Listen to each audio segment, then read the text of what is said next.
എല്ലാവർക്കും അല്പസമയം അവിടെ ഇരിക്കാം. പരിശുദ്ധ കാതോലിക്ക ബാവ തിരുമനസിൻ്റെ കൽപ്പന മുഖാന്തരം നമ്മോട് കൽപ്പിച്ചിരിക്കുന്നതനുസരിച്ച് സെപ്റ്റംബർ മാസം 15-ാം തീയതി മലങ്കരയിൽ കാതോലിക്കേറ്റ് സംസ്ഥാപനത്തിൻ്റെ 108ാമത് വാർഷിക ദിനമായി സെപ്റ്റംബർ മാസം 15-ാം തീയതിയായി ഇന്ന് ആചരിക്കുകയാണ്. പരിശുദ്ധ സഭയ്ക്ക് വേണ്ടി, പരിശുദ്ധ കാതോലിക്ക ബാവയ്ക്ക് വേണ്ടി, സഭയിലെ എല്ലാ മെത്രാപ്പൊലീത്തന്മാർക്ക് വേണ്ടി നമ്മൾ കൂട്ടായിട്ട് ഒരു മനസ്സോടെ സഭയുടെ സമാധാനത്തിന് വേണ്ടി പ്രാർത്ഥിക്കുന്ന ദിവസം കൂടെയാണ്. നമ്മുടെ ദേവാലയത്തിൽ പ്രത്യേകമായി ഇന്നേ ദിവസം വിശുദ്ധ കുർബാനയും കാതോലിക്കേറ്റ് പതാക നമ്മൾ രാവിലെ ഉയർത്തി. ഇപ്പോൾ നമ്മുടെ ഇടവകാംഗവും സഭയുടെ മുൻ വർക്കിംഗ് കമ്മിറ്റി അംഗവുമായ ബഹുമാനപ്പെട്ട പ്രൊഫസർ ജേക്കബ് ജോൺ സാറ് കാതോലിക്കേറ്റിൻ്റെ പ്രസക്തിയും സഭാ സമാധാനവും എന്നുള്ളതിനെക്കുറിച്ച് ലഘുവായി നമ്മോട് അല്പസമയം സംസാരിക്കുന്നു. എല്ലാവരുടെയും പേരിൽ പ്രിയപ്പെട്ട സാറിനെ വിഷയാവതരണത്തിനായിട്ട് സ്നേഹത്തോടെ ക്ഷണിക്കുന്നു.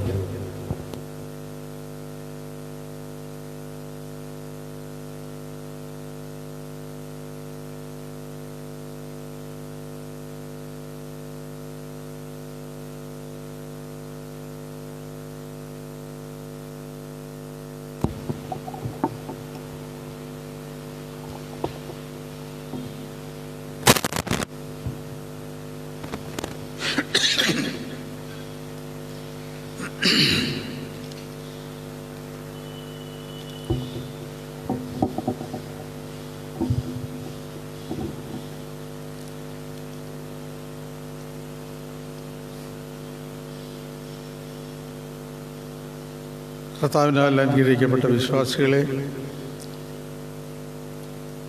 ബഹുമാനപ്പെട്ട അച്ഛനിവിടെ പറഞ്ഞതുപോലെ മലങ്കര ഓർത്തഡോക്സ് സുറിയാനി സഭയുടെ സ്വാതന്ത്ര്യ ദിനമാണിന്ന്. 1912 സെപ്റ്റംബർ 17-ാം തീയതി നിരണം പള്ളിയിൽ വെച്ച് മുറിമറ്റത്ത് പൗലോസ് മാർ ഫീലക്സിനോസ് തിരുമേനിയെ, പൗലോസ് മാർ ഇവാനിയോസ് തിരുമേനിയെ വിശുദ്ധ ബസേലിയോസ് പൗലോസ് പ്രഥമൻ എന്നുള്ള പേരിൽ അന്ത്യോക്യയുടെ പാത്രക്കീസായിരുന്ന അബ്ദുൾ മിശിഹ പാത്രക്കീസിനാൽ വാഴിക്കപ്പെട്ട ഒരു സുദിനമാണ് ഇന്ന്. ഇന്ന് നമ്മൾ കാതോലിക്കേറ്റിൻ്റെ കീഴിൽ ഈ സഭ വളരെ പുരോഗതിയിലേക്ക് നീങ്ങിക്കൊണ്ടിരിക്കുകയാണ്. സ്ഥാപനം ഉണ്ടാകുന്നതിന് മുമ്പുണ്ട സഭയുടെ ചരിത്രം എന്തായിരുന്നു എന്ന് നമ്മൾ മനസ്സിലാക്കണം. കർത്താവിൻ്റെ അരുമ ശിഷ്യന്മാരിൽ ഒരുവനായ മാർത്തോമാ ശ്ലീഹ ഭാരതത്തിലേക്ക് വന്നു. ഇവിടെ നാനാജാതി മതസ്ഥരായ ആളുകളെ അവരോട് സുവിശേഷം പ്രസംഗിച്ച് വിശുദ്ധ മാമോദീസ മുക്കി അവരെ സഭയിലേക്ക് ചേർത്തു. സഭ നിലനിന്ന് പോകേണ്ടതിന് ആവശ്യമായ പുരോഹിതന്മാരെയും മേൽപ്പെട്ടക്കാരെയും വാഴിച്ചു.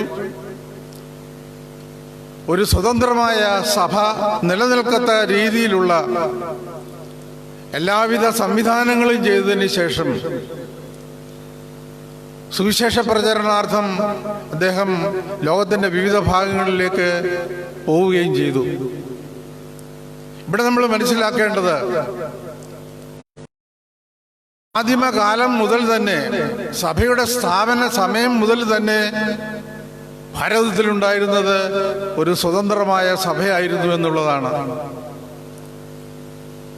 എന്നാൽ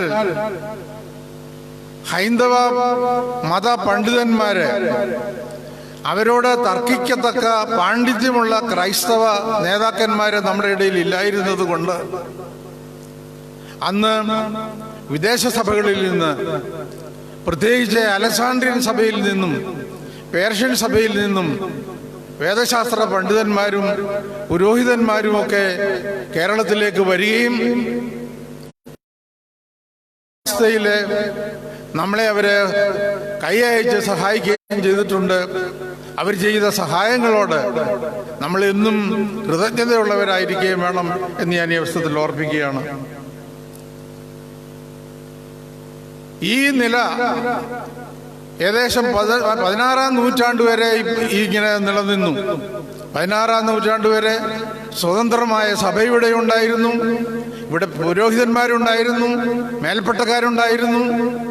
അതേസമയം തന്നെ വിദേശ സഭകളിൽ നിന്ന് വരുന്ന ആളുകൾ നമ്മളെ പല കാര്യങ്ങളിൽ, നമുക്ക് ആവശ്യമുള്ള പല കാര്യങ്ങളിലും നമ്മളെ സഹായിക്കുവാനായിട്ട് ഇവിടെ ഉണ്ടായിരുന്നു എന്നുള്ളതും കൃതജ്ഞതയോടെ ഓർക്കേണ്ടതാണ്.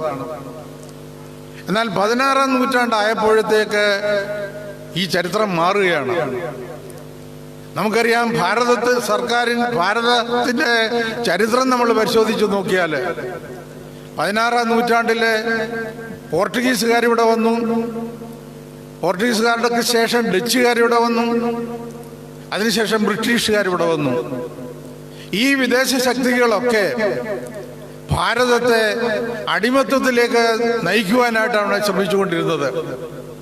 ഭാരതത്തെ നിയന്ത്രിച്ച് ഭാരതത്തിന്റെ സ്വത്തുക്കളും എല്ലാവിധ റിസോഴ്സസും ഈ ഭാരതത്തിന്റെ മണ്ണിൽ നിന്ന് അവര് അടിച്ചുകൊണ്ടു പോവുകയായിരുന്നു. ഇതേ സാഹചര്യം തന്നെയാണ് മലങ്കര ഓർത്തഡോക്സ് സുറിയാനി സഭയ്ക്ക് ഉണ്ടായത്. മലങ്കര നസ്രാണികള് സ്വതന്ത്രമായി ഇവിടെ ജീവിച്ചിരുന്നപ്പോൾ 16-ാം നൂറ്റാണ്ടിൽ ഇവിടെ വന്ന പോർട്ടുഗീസുകാരോടൊപ്പം ഇവിടെ വന്ന റോമൻ കത്തോലിക്ക സഭയിലെ മെത്രാപോലിത്തന്മാര് അവരിവിടെ വന്നപ്പോൾ വളർന്ന് പന്തലിച്ച് തളർത്ത് വളരുന്ന ഒരു സഭയെ കേരളത്തിൽ അവർ കാണുകയുണ്ടായി. ഇവരെ അവരുടെ അടിമത്വത്തിന് കീഴിലേക്ക് വലിച്ചിഴയ്ക്കുവാനായിട്ട് പോർട്ടുഗീസുകാരും ഈ കത്തോലിക്ക മിഷനറിമാരും ശ്രമിക്കുകയുണ്ടായി. മലങ്കര നസ്രാണികൾ അതിനെ ധീരമായി നിൽക്കുവാനായിട്ട് ശ്രമിച്ചു. ജാതിക്ക് കർത്തവ്യൻ എന്നുള്ള നിലയിൽ മലങ്കര നസ്രാണികളുടെ നേതാവായിരുന്ന അർക്കദിയാക്കന്മാര് അവരുടെ നേതൃത്വത്തിലുള്ള ജനങ്ങള് കത്തോലിക്ക മിഷനറിമാരുടെ ശ്രമങ്ങളെ പരാജയപ്പെടുത്തുവാനായിട്ട് വളരെയധികം ശ്രമിക്കുകയുണ്ടായിട്ടുണ്ട്.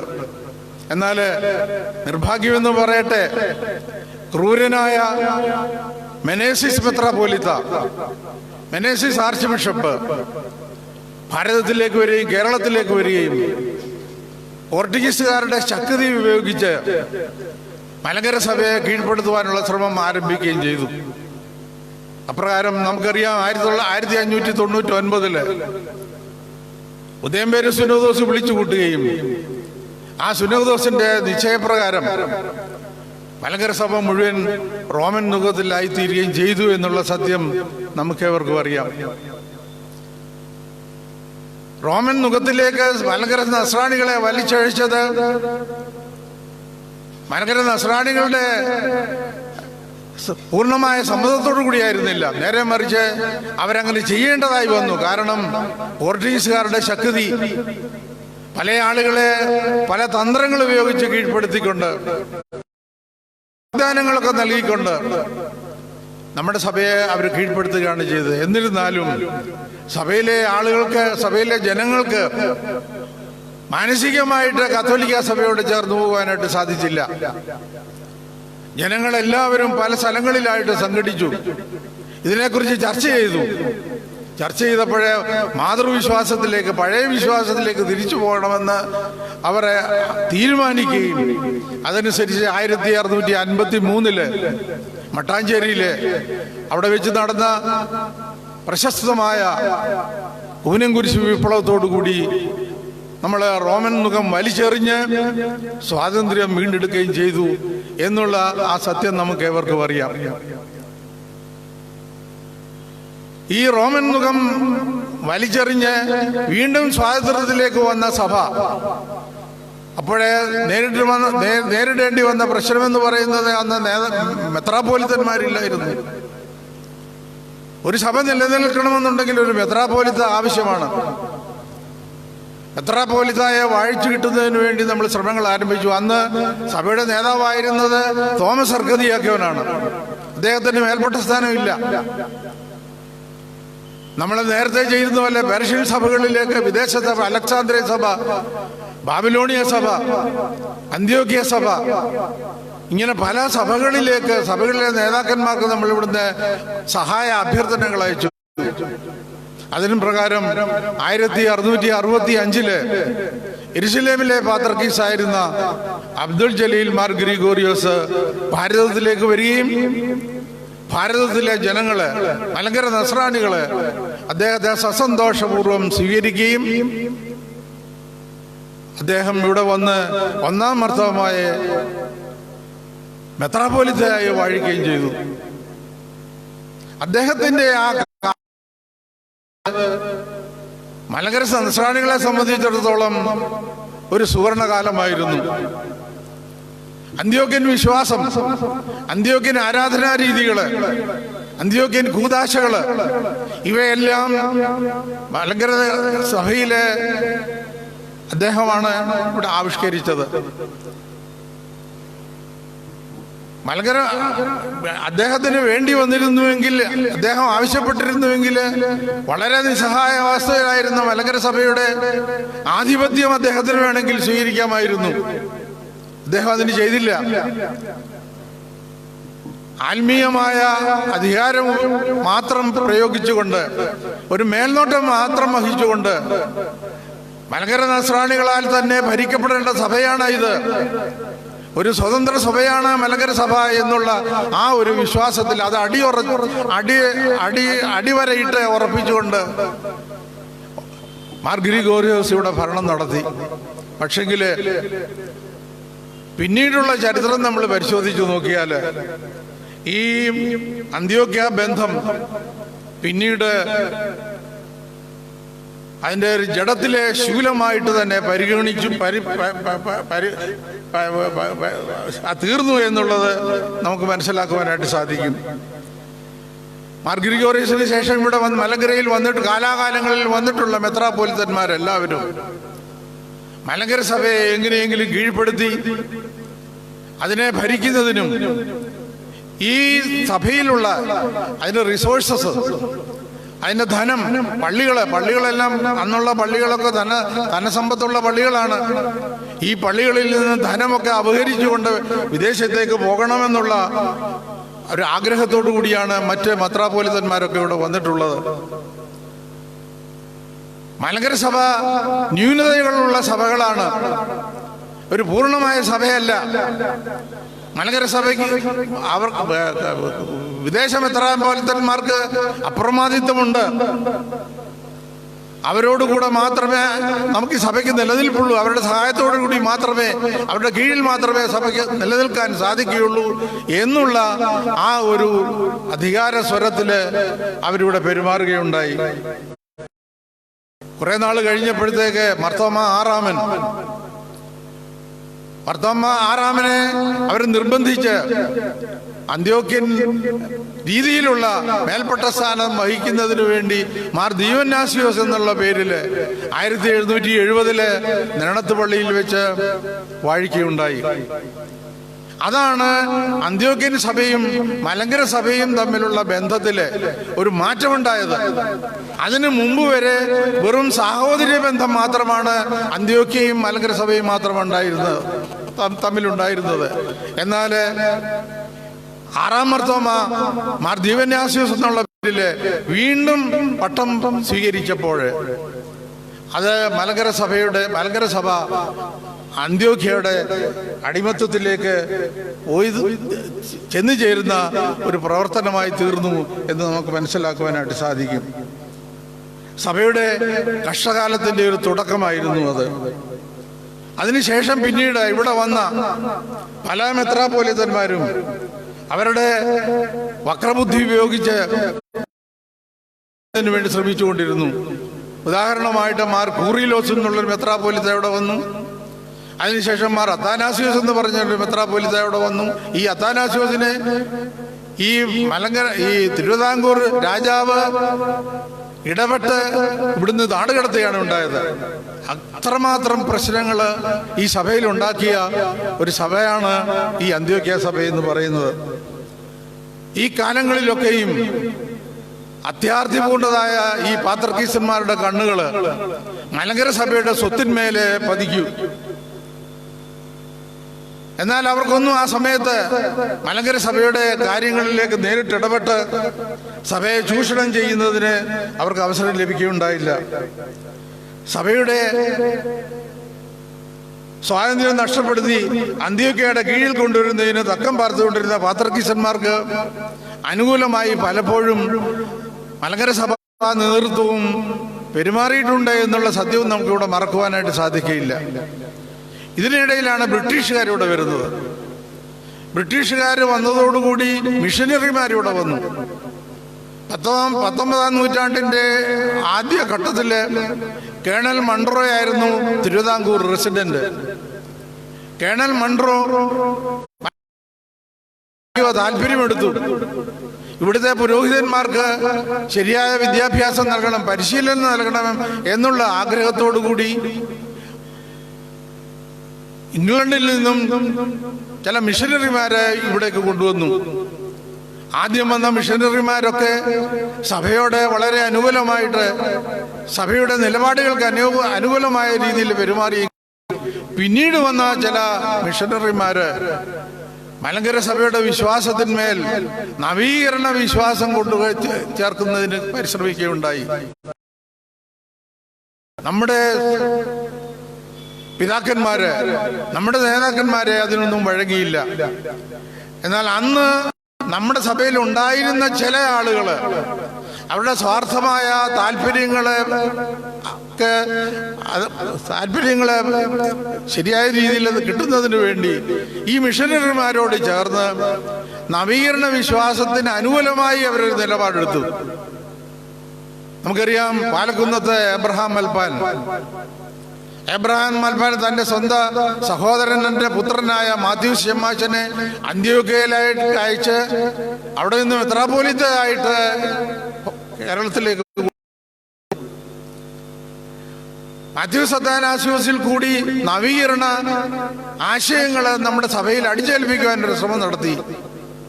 പക്ഷെങ്കില് അതൊന്നും സഭാ നേതൃത്വം, നമ്മുടെ അന്നത്തെ പിതാക്കന്മാര് സമ്മതിച്ചില്ല. അവരൊക്കെ ദൈവത്തിൽ ആശ്രയിച്ചുകൊണ്ട് നമ്മുടെ പൂർവ്വപിതാവായ മാർത്തോമാ ശ്ലീഹായെയും അതുപോലെ സഭയെ നയിച്ചു ഭരിച്ച വിശുദ്ധ പിതാക്കന്മാരുടെ ഒക്കെ പ്രാർത്ഥനയാല് ഈ നവീകരണ പ്രക്രിയയിൽ നിന്നൊക്കെ നമ്മുടെ സഭയെ രക്ഷിക്കുവാനായിട്ട് ഇവർക്ക് സാധിച്ചു എന്നുള്ളത് നമ്മൾ മനസ്സിലാക്കണം. ഈ സന്ദർഭത്തില് ഭാരതത്തിലേക്ക് എഴുന്നള്ളി മാത്യൂസ് അത്താനാസ്യോസ് പോയി പട്ടത്വം സ്വീകരിച്ച് ഇവിടെ വന്നു. അപ്പോഴാണ് പത്രോസ് പാത്രക്കീസിന് മനസ്സിലാകുന്നത്, അങ്ങനെയാണെങ്കിൽ നേരെ ഞാനും കേരളത്തിലോട്ട് പോകാം, കേരളത്തിൽ ചെന്ന് സഭയെ മുഴുവൻ കീഴ്പ്പെടുത്താമെന്നുള്ള ആഗ്രഹത്തോടു കൂടി പത്രോസ് ഈ കേരളത്തിലേക്ക് വന്നു. 1875 അദ്ദേഹം മുളന്തുരുത്തി സുന്നതദോസ് വിളിച്ചുകൂട്ടി. മുളന്തുരുത്തി സുന്നതദോസിൽ കൂടി സഭയെ മുഴുവനും തന്റെ ചൊൽപ്പടിയിൽ നിർത്താമെന്നാണ് അദ്ദേഹം ആഗ്രഹിച്ചത്. പക്ഷെങ്കില് നമ്മുടെ സഭാമക്കൾ അതിനെ അനുവദിച്ചില്ല, അവരതിനെ എതിർത്തു. അന്ന് ഏക മെത്രാപ്പോലിത്ത സ്ഥാനമാണ് ഇവിടെ ഉണ്ടായിരുന്നത്, ഏക മെത്രാപ്പോലിത്ത. പല മെത്രാപ്പോലിത്തന്മാരുണ്ടായാൽ ഈ മെത്രാപ്പോലിത്തന്മാർ തമ്മിൽ കടിപിടി കൂടും, അവർ തമ്മിൽ ശണ്ട കൂടും. അപ്പോഴേ തനിക്ക് ഇവിടേക്ക് തന്റെ അധികാരങ്ങൾ പ്രയോഗിക്കുവാനായിട്ട് അവസരം ലഭിക്കുമെന്നുള്ള ഉദ്ദേശത്തോടു കൂടി മലങ്കര സഭയെ പല ഭദ്രാസനങ്ങളായിട്ട് വിഭജിച്ചു. 6 മെത്രാപ്പോലിത്തന്മാരെ പുതുതായിട്ട് വാഴിച്ചു. തന്നെ മാത്രമല്ല, ഈ പത്രോസ് പാത്രക്കീസ് പല പള്ളികളിലും സാമ്പത്തികമായി ഉയർന്നു നിന്ന പല പള്ളികളിലും ചെന്നിട്ട് ഈ പള്ളികളൊക്കെ തന്റെ പേർക്ക് എഴുതി തരണമെന്ന് ആവശ്യപ്പെട്ടു. പള്ളിയിലുള്ള സ്വത്തുക്കൾ തനിക്ക് വേണമെന്ന് ആവശ്യപ്പെട്ടു. പുതുപ്പള്ളി പള്ളിയിലെ സ്വർണ്ണ കുരിശ് അത് തനിക്ക് വേണമെന്ന് ആവശ്യപ്പെട്ടു. ഇങ്ങനെ സ്വാർത്ഥപരമായ പല കാര്യങ്ങളൊക്കെ ായിട്ടുള്ള ശ്രമം ചെയ്തു. പക്ഷെങ്കില് അതൊന്നും തന്നെ ഇല്ല. സഭയിൽ കലഹം ഉണ്ടാക്കണമെന്ന് ആഗ്രഹിച്ച് വാഴിച്ച 6 മെത്രാപ്പോലിത്തന്മാരും അന്നത്തെ മെത്രാപ്പോലീത്തായിരുന്ന പുലിക്കോട്ടിൽ ജോസഫ് മാർ ദിവന്നാസ്യൂസിന്റെ കീഴിൽ ഒറ്റക്കെട്ടായി അണിനിരന്നുകൊണ്ട് ഈ മലങ്കര അതിന്റെ സ്വാതന്ത്ര്യത്തിൽ തന്നെ പിടിച്ചു നിലനിർത്തി. അത് നമ്മൾ സത്യത്തോടെ മനസ്സിലാക്കണം. പുലിക്കോട്ടിൽ മാർ ദിവന്നാസ്യൂസ് തിരുമേനി ഈ പള്ളിയുടെ സ്ഥാപകനാണ്. അദ്ദേഹം ഈ സഭയ്ക്ക് ചെയ്തിട്ടുള്ള ആ സേവനങ്ങള്, വിലപ്പെട്ട സേവനങ്ങള്, തന്റെ ജീവൻ പോലും തൃണവലിൽ ഗണിച്ചുകൊണ്ട് സഭയുടെ സ്വാതന്ത്ര്യത്തിനു വേണ്ടി മുമ്പോട്ടിറങ്ങി പരിശ്രമിച്ചു. പല നല്ല കാര്യങ്ങളും ചെയ്തിട്ടുള്ള ഒരു മഹാനായ വ്യക്തിയായിരുന്നു പരിശുദ്ധനായ പുലിക്കോട്ടിൽ ജോസഫ് മാർ ദിവന്നാസ്യൂസ്. അതിനുശേഷം നടന്ന കാര്യങ്ങള് 1909 ജോസഫ് മാർ ദിവന്നാസ്യൂസ് തിരുമേനി കാലം ചെയ്തു. വട്ടശ്ശേരിൽ മാർ ദിവന്നാസ്യൂസ് തിരുമേനിയെ മലങ്കര മെത്രാപ്പോലീത്തായിട്ട് തെരഞ്ഞെടുത്തു. ആ സമയത്തും ഈ പാത്രക്കീസന്മാര് ഇവിടെ ഭരണം ഉറപ്പിക്കുന്നതിന് വേണ്ടിയുള്ള ശ്രമങ്ങളാണ് നടത്തിയത്. നമുക്കറിയാം, പത്രോസ് പാത്രക്കീസിന് ശേഷം വന്ന അബ്ദുള്ള പാത്രക്കീസ്, അദ്ദേഹം വീണ്ടും കേരളത്തിലേക്ക് എത്തി. അദ്ദേഹം ചെയ്തത് വട്ടശ്ശേരി തിരുമേനിയെ മുടക്കുകയായിരുന്നു. വട്ടശ്ശേരി തിരുമേനിയെ മുടക്കിയപ്പോഴ് സഭ ആകമാനം മുമ്പോട്ട് വന്നിട്ട് അതിനെ എതിർക്കുകയും ആ സമയം മുതലാണ് സഭയിലെ കേസുകൾ ഉത്ഭവിക്കുന്നത്. സുദീർഘമായ കേസുകൾ. ഈ കേസുകളിലെല്ലാം തന്നെ മലങ്കര ഓർത്തഡോക്സ് സഭയുടെ ഭാഗത്തായിരുന്നു സത്യം. നീതി മലങ്കര സഭയുടെ കൂടെയായിരുന്നു. മലങ്കര സഭയുടെ സ്വാതന്ത്ര്യത്തിന് അനുകൂലമായ വിധികള് അന്നു മുതൽ ഇന്ന് വരെ ഉണ്ടായിക്കൊണ്ടിരിക്കുന്നതാണ്. 20-ാം നൂറ്റാണ്ടിന്റെ ആരംഭത്തിൽ തുടങ്ങിയ സഭാ കേസുകൾ ഈ 21-ാം നൂറ്റാണ്ട് ആയിട്ടും അവസാനിക്കാതെ മുമ്പോട്ട് പോകും. നമുക്കറിയാം, 1958 സുപ്രധാനമായ സുപ്രീം കോടതി വിധി, 1934 പാസാക്കപ്പെട്ട മലങ്കര ഓർത്തഡോക്സ് സുറിയാനി സഭയുടെ ഭരണഘടന, അതിനെ സാധൂകരിച്ചുകൊണ്ട് അത് നിയമപ്രാബല്യമുള്ളതാണ്, അതനുസരിച്ച് സഭ ഭരിക്കപ്പെടണമെന്നുള്ള വിധികൾ 1958 95 2002 നമുക്കറിയാം എന്താണ് സംഭവിച്ചത് എന്ന്. 2017 വിധികളുണ്ടായി. പക്ഷെങ്കിൽ ഇതൊന്നും അനുസരിക്കാൻ തയ്യാറില്ലാതെ മലങ്കര സഭയിലെ ഒരു വിഭാഗം അതിനോട് വിഘടിച്ചു നിൽക്കുകയാണ്. 1912 അബ്ദുൾ മിശിഹ പാത്രക്കീസ് ഇവിടെ വന്ന് മലങ്കര സഭയിലെ കാതോലിക്കേറ്റ് സ്ഥാപിച്ചു. ഈ കാതോലിക്കേറ്റ് എന്ന് പറയുന്നത് മലങ്കര സഭയുടെ സ്വാതന്ത്ര്യത്തിന്റെ പ്രതീകമാണ്. കാതോലിക്കേറ്റ് സ്ഥാപിതമായതോടുകൂടി മറ്റൊരു സഭയുടെയും സഹായമില്ലാതെ സ്വന്തം കാലിൽ അധികാരത്തോടുകൂടി നിലനിൽക്കുവാനുള്ള എല്ലാ അവകാശവും മലങ്കര സഭയ്ക്ക് ലഭിച്ചു. മേൽപ്പെട്ടക്കാരെ വാഴിക്കുന്നതിന്, വിശുദ്ധ മൂറോൻ കൂദാശ ചെയ്യുന്നതിന്, അങ്ങനെ ആത്മീയമായുള്ള എല്ലാ അധികാരങ്ങളോടുകൂടി മലങ്കര സഭയിലെ കാതോലിക്കേറ്റ് വാഴിക്കപ്പെട്ടത് 1912 പക്ഷെങ്കിൽ ഒരു കാര്യം നമ്മൾ മനസ്സിലാക്കണം, മലങ്കര സഭയ്ക്ക് സ്വാതന്ത്ര്യം ലഭിച്ചു എങ്കിലും കാതോലിക്കേറ്റ് സ്ഥാപിതമായെങ്കിലും ഇവിടെ കുറെ ആളുകൾ അതിന് തുരങ്കം വെക്കുവാനായിട്ട് ശ്രമിച്ചുകൊണ്ടിരിക്കുകയായിരുന്നു. നമ്മുടെ സഭയുടെ ചരിത്രവും ഭാരതത്തിന്റെ ചരിത്രവും നമ്മൾ പരിശോധിച്ചു നോക്കിയാൽ പല സമാനതകളും നമുക്ക് കാണാനായിട്ട് സാധിക്കും. ഭാരതം ആദ്യം മുതലേ ഒരു സ്വതന്ത്ര രാജ്യമായിരുന്നു.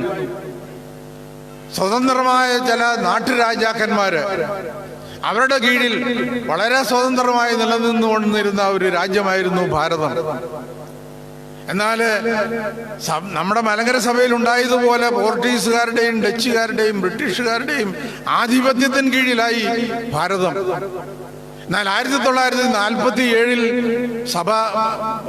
ഭാരതം ഈ രാജ്യം സ്വാതന്ത്ര്യം പ്രാപിച്ചു.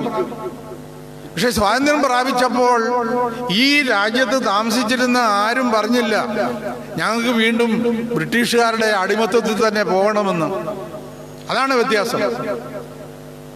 ഭാരതം സ്വാതന്ത്ര്യം പ്രാപിച്ചു, വിദേശികളെ നമ്മൾ ഇവിടെ നിന്ന് ഇറക്കി വിട്ടു, ജനങ്ങളെല്ലാം ഒറ്റക്കെട്ടായി നിന്നു.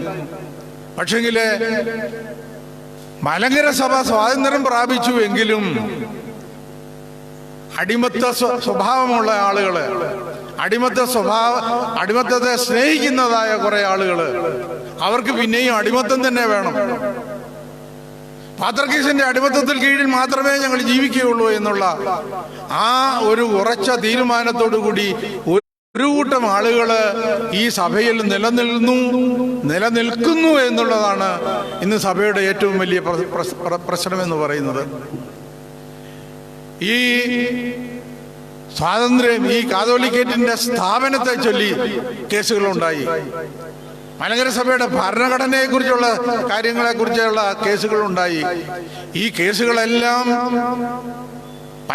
ഈ ഭാരതത്തിന്റെ പരമോന്നത കോടതിയായ സുപ്രീം കോടതി അതെല്ലാം സാധുവാണ് എന്ന് വിധിച്ചുവെങ്കിലും ഇന്നും ചില ആളുകൾ അതിനെതിരായിട്ട് നിൽക്കുകയാണ്.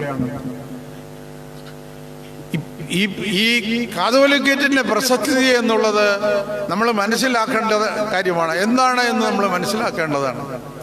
കാതോലിക്കേറ്റ് ഇവിടെ ഇല്ലായിരുന്നുവെങ്കിൽ ഇന്നും നമ്മള് അന്ത്യോക്യൻ പാത്രീസിന്റെ കാൽ കീഴിൽ കിടന്നേനെ. അവരുടേതായിട്ടുള്ള ആഗ്രഹങ്ങൾക്കും അവരുടേതായിട്ടുള്ള സ്വാർത്ഥ താല്പര്യങ്ങൾക്കും നമ്മൾ വഴങ്ങേണ്ടി വന്നേനെ. സ്വാതന്ത്ര്യത്തോടുകൂടി ആത്മാഭിമാനത്തോടുകൂടി നിൽക്കുവാനുള്ള ഒരു അവസരം നമുക്ക് ലഭിക്കുമായിരുന്നില്ല. അപ്പോൾ ഈ കാതോലിക്കേറ്റിന്റെ സ്ഥാപനത്തോടുകൂടി നമുക്ക് ലഭിച്ചിരിക്കുന്നത് ആത്മാഭിമാനമാണ്, സ്വാതന്ത്ര്യമാണ്. നമുക്ക് സ്വന്തമായിട്ടുള്ള മേൽപ്പട്ടക്കാരെ ഇവിടെ നമുക്ക് ലഭിക്കുന്നു. നമ്മുടെ സഭയുടെ നിലനിൽപ്പിന് ആവശ്യമായ എല്ലാവിധ കാര്യങ്ങളും നമുക്ക് ഇവിടെ തന്നെത്താൻ നമുക്ക് സ്വയമായിട്ട് ഇവിടെ നമുക്ക് ലഭിക്കുന്നു. ഇതാണ് കാതോലിക്കേറ്റിന്റെ നമ്മുടെ പ്രസക്തി എന്ന് പറയുന്നത്.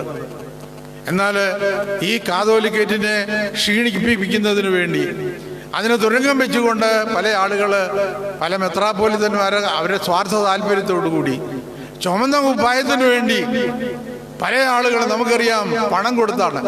പേയ്മെന്റ് സീറ്റ് എന്ന് നമുക്കറിയാം. എഞ്ചിനീയറിംഗിനും മെഡിസിനും അഡ്മിഷന് പേയ്മെന്റ് സീറ്റ് ഉണ്ട് എന്ന് പറയുന്നത് പോലെ നമ്മുടെ സഭയിലെ മേൽപ്പട്ടക്കാരെ വാഴിക്കുന്നത് വളരെയധികം ആലോചിച്ച് അവരെ പറ്റി തിരക്കി തെരഞ്ഞെടുപ്പിലൂടെയാണ് നമ്മൾ മേൽപ്പട്ടക്കാരെ തെരഞ്ഞെടുക്കുന്നതെങ്കിൽ അവിടെ പണം കൊടുത്ത് 2-3 കോടി രൂപ കൊടുത്ത് മേൽപ്പട്ടക്കാരെ വാഴിക്കുകയാണ്. ഇന്ന് അവരെ ഈ സഭയ്ക്ക് ഒരു ശാപമായി തീർന്നിരിക്കുകയാണ്. അപ്പോൾ മലങ്കര കാതോലിക്കേറ്റിന്റെ പ്രസക്തിയെക്കുറിച്ച് നമ്മൾ ചിന്തിക്കുമ്പോൾ നമ്മൾ ഈ 2-3 കാര്യങ്ങൾ ചിന്തിക്കണം. ഈ കാതോലിക്കേറ്റ് മലങ്കര സഭയിൽ സ്ഥാപിതമായതോടുകൂടി മലങ്കര സഭ പൂർണ്ണ സ്വതന്ത്ര സഭയായി മാറുന്നു.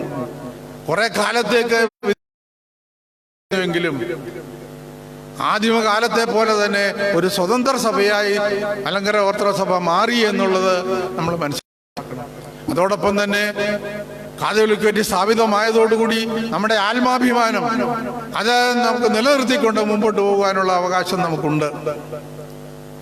എന്നാൽ ഇന്ന് 2017 ഉണ്ടായിരിക്കുന്ന അന്തിമമായ വിധിയെ പോലും മാനിക്കാതെ അതിനെ എതിരായിട്ട് ചില ആളുകൾ പ്രവർത്തിച്ചുകൊണ്ടിരിക്കുകയാണ്. അപ്പോൾ മലങ്കര സഭയിൽ സമാധാനം വേണം എന്നുള്ള ഒരു ചിന്തയുമായി, ഒരു മുറോളിയായിട്ട് മുമ്പോട്ട് പലരും വന്നിട്ടുണ്ട്. തീർച്ചയായിട്ടും മലങ്കര സഭയിൽ സമാധാനം ഉണ്ടാകണം. മലങ്കര സഭ ഇവിടെ ഒന്നേ ഉള്ളൂ, ഒറ്റ സഭ. ശ്ലീഹ ഇവിടെ സ്ഥാപിച്ചത് ഒരൊറ്റ സഭയാണ്. യോജിച്ച ഒരു സഭയായിട്ട് വേണം നമുക്ക് മുമ്പോട്ട് പോകുവാനായിട്ട്. പക്ഷെങ്കില് അതിന് ചില വ്യവസ്ഥകളൊക്കെ ഉണ്ട്. 1958 പാത്രീസും കാതോലിക്കായും പരസ്പരം സ്വീകരിച്ച് ഈ സഭയിൽ സമാധാനം ഉണ്ടായി.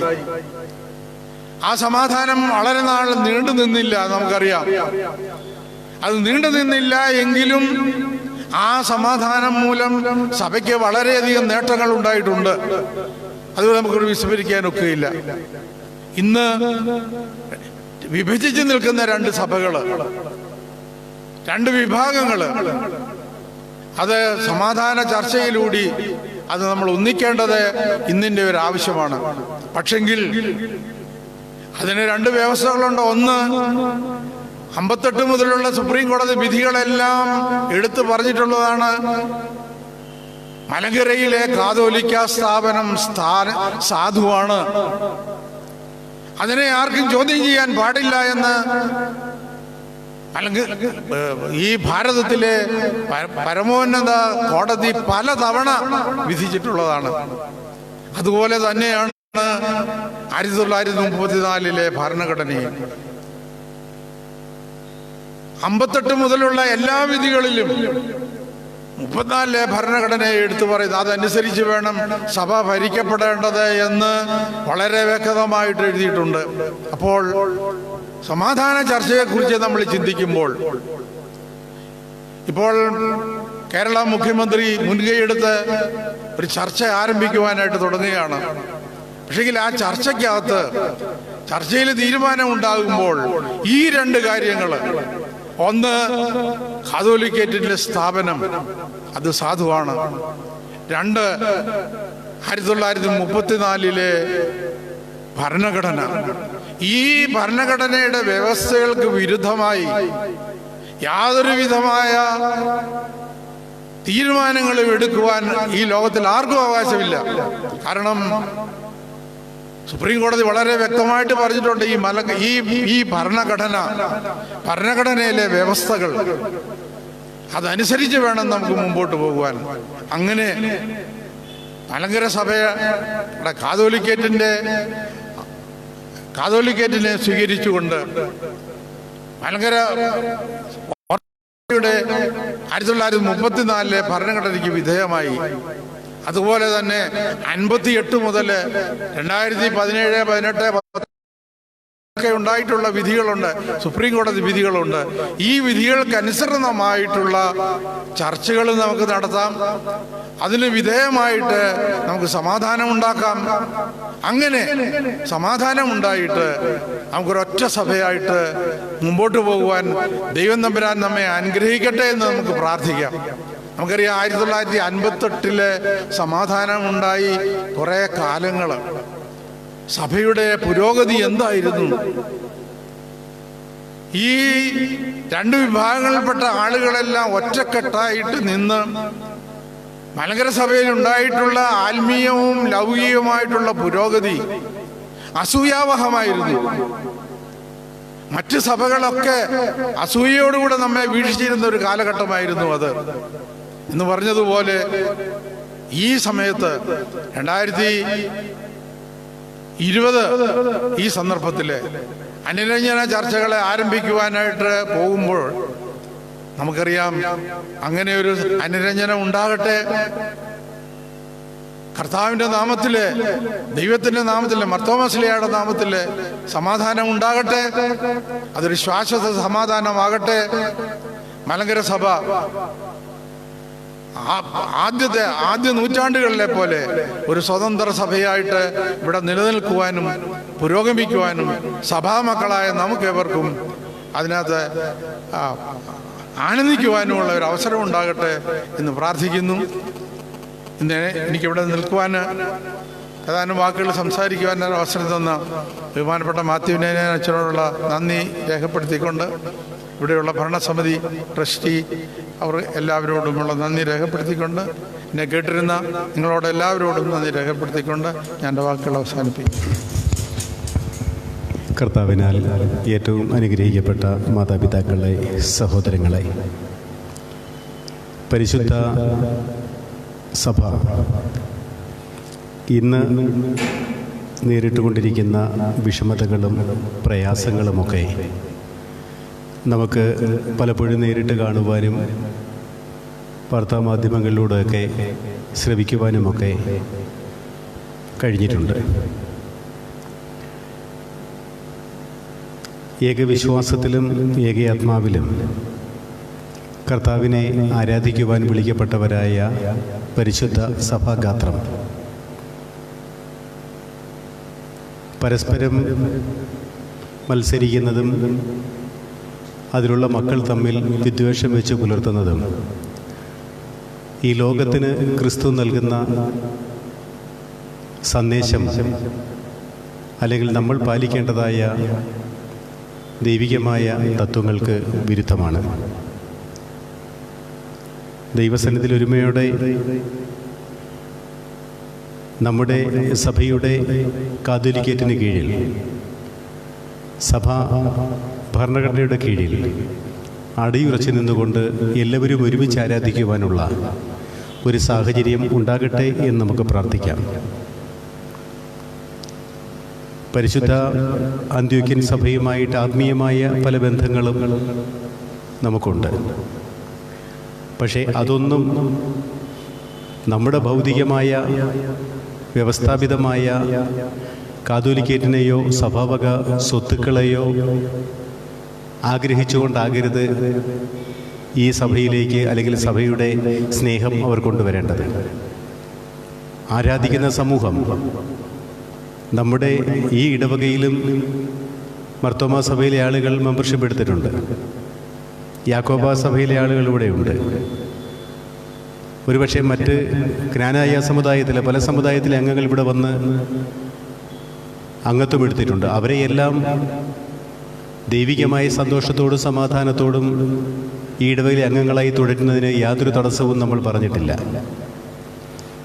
ഇപ്പോൾ കേസിൽ നടക്കുന്നതായ പള്ളികളിലും അവർക്ക് അംഗത്വം അവിടെ തുടരുന്നതിനോ അല്ലെങ്കിൽ അവരുടെ മാതാപിതാക്കളെ അടക്കുന്നതിനോ ഒന്നും യാതൊരു തടസ്സവും പറഞ്ഞിട്ടില്ല. പക്ഷേ ഇത് ഞങ്ങളുടേതാണ്, ഇത് അന്ത്യോക്യൻ പാത്രീസിൻ്റെ കീഴിലെ നിലനിൽക്കാവൂ എന്ന് ശാഠ്യം പിടിച്ചാൽ നമുക്ക് ആർക്കും അത് അംഗീകരിച്ചു കൊടുക്കുവാനായിട്ട് സാധ്യമല്ല. ഇത് ഭാരതത്തിൻ്റെ മണ്ണ് ഭാരതത്തിൻ്റേതാണ്. ഭാരത സഭയുടെ അധിപനെന്ന് പറയുന്നത് നമ്മുടെ മലങ്കര മെത്രാപ്പോലീത്തയും പൗരസ്ത്യ കാതോലിക്കായുമായ പരിശുദ്ധ ബാവ തിരുമേനിയും അതിൻ്റെ കീഴിലുള്ള ആ സൈനിക സിംഹാസനത്തിന് കീഴിലുള്ള ആ സഭയോട് ചേർന്ന് നിൽക്കുന്ന മക്കളുടേതുമാണ്. അതിന് മറ്റ് ഒരു വിദേശ ശക്തിക്കോ അടിയറ വയ്ക്കുവാനോ അവരാഗ്രഹിക്കുന്നത് പോലും അത്യാഗ്രഹവും ശാപാർഹവുമാണ്. അങ്ങനെ ആഗ്രഹിക്കാൻ പാടില്ല.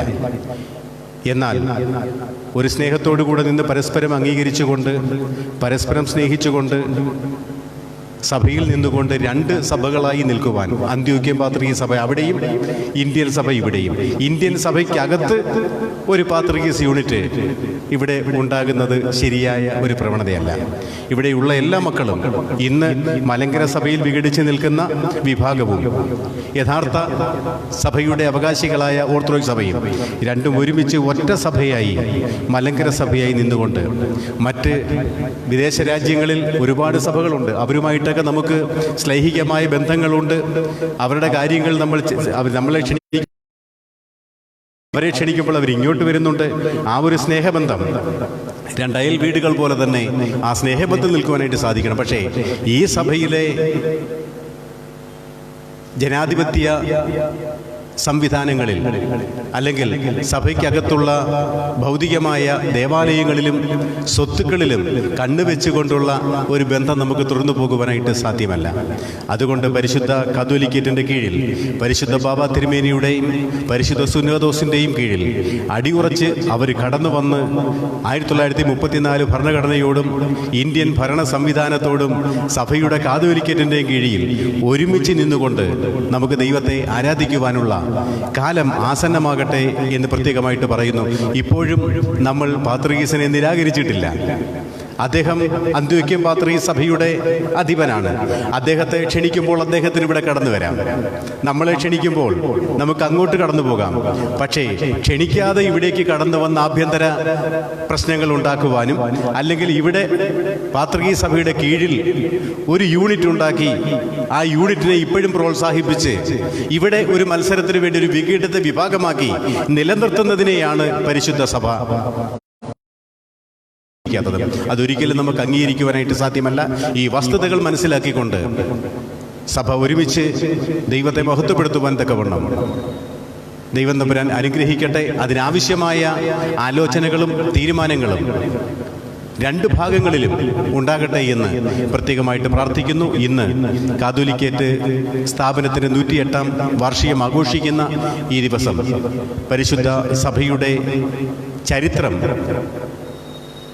വളരെ ചുരുങ്ങിയ നിമിഷം കൊണ്ട് വളരെ സംക്ഷിപ്തമായും വളരെ ആഴമായും ഉള്ള ചിന്താശകലങ്ങൾ നൽകി നല്ല ഒരു പ്രഭാഷണം നടത്തി സഭയുടെ വിശ്വാസത്തോടും സഭയോടും ഉറച്ചു നിൽക്കുവാനുള്ള ആഹ്വാനം നൽകിയ നമ്മുടെ ഇടവകയുടെ അംഗമായിരിക്കുന്ന സഭയുടെ വർക്കിംഗ് കമ്മിറ്റിയുടെ മുൻ അംഗമായിരിക്കുന്ന ബഹുമാനപ്പെട്ട പ്രൊഫസർ ഇ ജേക്കബ് ജോൺ സാറിൻ്റെ വാക്കുകൾക്ക് എല്ലാവിധമായ നന്ദിയും സ്നേഹവും അർപ്പിക്കുന്നു. ചുരുങ്ങിയ സമയത്താണ് ഞാൻ സാറിനോട് പറഞ്ഞത് ഇങ്ങനെ ഒരു പ്രഭാഷണം സാറ് നടത്തണം. വളരെ സന്തോഷത്തോടെ അത് സ്വീകരിച്ചു. വളരെ അനുഗ്രഹകരമായ അത് നൽകുവാനായിട്ട് സാറിന് സാധിച്ചു. സാറിനോടുള്ള എല്ലാവിധമായ നന്ദിയും സ്നേഹവും ഇടവകയുടെ പേരിൽ ഈ സമയത്ത് അറിയിക്കുന്നു.